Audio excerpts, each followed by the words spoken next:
gentlemen, our Mr. and Miss UDM 2024 in their formal wear.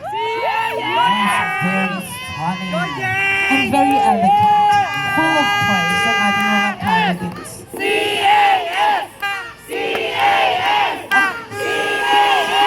Sino sa tingin niyo mag-uwi ng Canada? Grabe, ang chill. Ano oras ng 9 p.m. na? Hindi, parang 7 p.m. pa lang. Alam mo yung parang, yung mga cheers nila from their different colleges, no? Alam, parang hindi mainit, hindi pagod.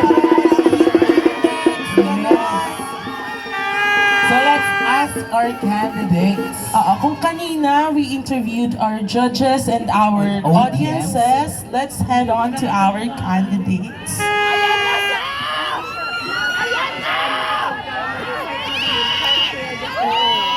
So starting off with our candidate number 1, isa sa mga crowd favorites ever since Miss Gioni.